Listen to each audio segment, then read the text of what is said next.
అందరికీ శుభోదయం. నా పేరు తనుష్. మా మా భగవద్గీత గురుగారి పేరు మలీశ్వరి మ్యామ్.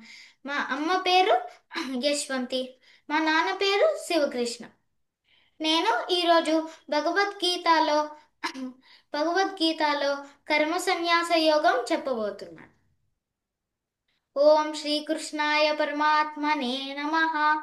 శ్రీమద్భగవద్గీత అథ పంచమోऽధ్యాయः కర్మసన్యాసయోగः. అర్జున ఉవాచ సన్యాసం కర్మణాం కృష్ణ పునర్యోగం చ శంససి యచ్ఛ్రేయ ఏతయోరేకం తన్మే బ్రూహి సునిశ్చితం. శ్రీభగవానువాచ సన్యాసః కర్మయోగశ్చ నిశ్రేయసకరావుభౌ తయోస్తు కర్మ సన్యాసాత్ కర్మయోగో విశిష్యతే. జ్ఞేయः స నిత్యసన్యాసీ యో న ద్వేష్టి న కాంక్షతి నిర్ద్వంద్వో హ్యమహాబాహో సుఖం బంధాత్ ప్రముచ్యతే. సాంఖ్యయోగో పృథక్ బాలాः ప్రవదంతి న పండితాः ఏకమప్యాస్థితः సమ్యక్ ఉభయోర్విందతే ఫలం. యత్సాంఖ్యైః ప్రాప్యతే స్థానం తద్యోగైరపి గమ్యతే. ఏకం సాంఖ్యం చ యోగం చ యః పశ్యతి స పశ్యతి. సన్యాసస్తు మహాబాహో దుఃఖమాప్తుమయో గతః యోగయుక్తో మునిర్బ్రహ్మ నచ్రేనాధిగచ్చతి. योगयुक्तो विशुद्धात्मा विजितात्मा जितेन्द्रियः सर्वभूतात्मभूतात्मा कुर्वन्नपि न लिप्यते. नैव किञ्चित् करोमीति युक्तो मन्येत तत्त्ववित्. पश्यन् शृण्वन् स्पृशन् जिघ्रन् अश्नन् गच्छन् स्वपन् श्वसन् प्रलपन् विसृजन् गृह्णन् उन्मिषन् निमिषन्नपि इन्द्रियाणीन्द्रियार्थेषु वर्तन्त इति धारयन् ब्रह्मण्याधाय कर्माणि सङ्गं त्यक्त्वा करोति यः लिप्यते न च पापेन पद्मपत्रमिवाम्भसा कायेन मनसा बुद्ध्या केवलैरिन्द्रियैरपि योगिनः कर्म कुर्वन्ति सङ्गं त्यक्त्वात्मशुद्धये. युक्तः कर्मफलं त्यक्त्वा शान्तिमाप्नोति नैष्ठिकीम्. अयुक्तः कामकारेण फले सक्तो निबध्यते. सर्वकर्माणि मनसा सन्न्यस्यास्ते सुखं वशी. नवद्वारे पुरे देहि नैव कुर्वन्न कारयन् न कर्तृत्वं न कर्माणि लोकस्य सृजति प्रभुः. न कर्मफलसंयोगं स्वभावस्तु प्रवर्तते. नादत्ते कस्यचित् पापं न चैव सुकृतं विभुः. अज्ञानेनावृतं ज्ञानं तेन मुह्यन्ति जन्तवः. ज्ञानेन तु तदज्ञानं येषां नाशितमात्मनः तेषामादित्यवत् ज्ञानं प्रकाशयति तत्परं. तद्बुद्धयस्तदात्मानः तन्निष्ठास्तत्परायणाः गच्छन्त्य पुनरावृत्तिं ज्ञाननिर्धूतकल्मषाः.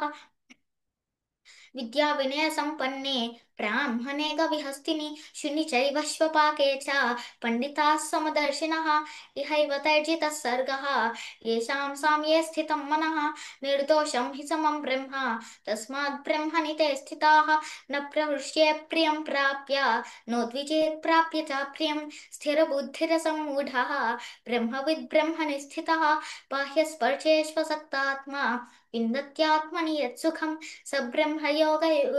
सब्रह्मयोगयुक्तात्मा सुखमक्षयमश्नुते. ये हि संस्पर्शजा भोगाः दुःखयोनय एव ते आद्यन्तवन्तः कौन्तेय न तेषु रमते बुधः. शक्नोति हैव यत्सोढुं प्राक् शरीरविमोक्षणात्. कामक्रोधोद्भवं वेगं सयुक्तः स सुखी नरः. योऽन्तः सुखोऽन्तरारामः तथान्तर्ज्योतिरेव यः स योगी ब्रह्मनिर्वाणम् ब्रह्मभूतोऽधिगच्छति. लभन्ते ब्रह्मनिर्वाणम् ऋषयः क्षीणकल्मषाः छिन्नद्वैधायतात्मानः सर्वभूतहिते रताः. कामक्रोधवियुक्तानां यतीनां यतचेतसाम् अभितो ब्रह्मनिर्वाणं वर्तते विदितात्मनाम्. स्पर्शान् कृत्वा बहिर्बाह्यान् चक्षुश्चैवान्तरे भ्रुवोः प्राणापानौ समौ कृत्वा नासाभ्यन्तरचारिणौ. यतेन्द्रियमनो बुद्धिः मुनिर्मोक्षपरायणः विगतेच्छाभयक्रोधः यः सदा मुक्त एव सः. भोक्तारं यज्ञतपसां सर्वलोकमहेश्वरं सुहृदं सर्वभूतानां ज्ञात्वा मां शान्तिमृच्छति। ॐ तत्सदिति श्रीमद्भगवद्गीतासु उपनिषत्सु ब्रह्मविद्यायां योगशास्त्रे श्रीकृष्णार्जुनसंवादे कर्मसन्न्यासयोगो नाम पञ्चमोऽध्यायः।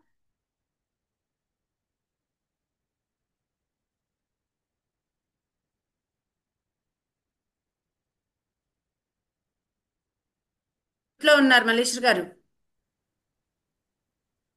మ్యూట్ లో ఉన్నారు. చాలా బాగా చెప్పారు. ఆ,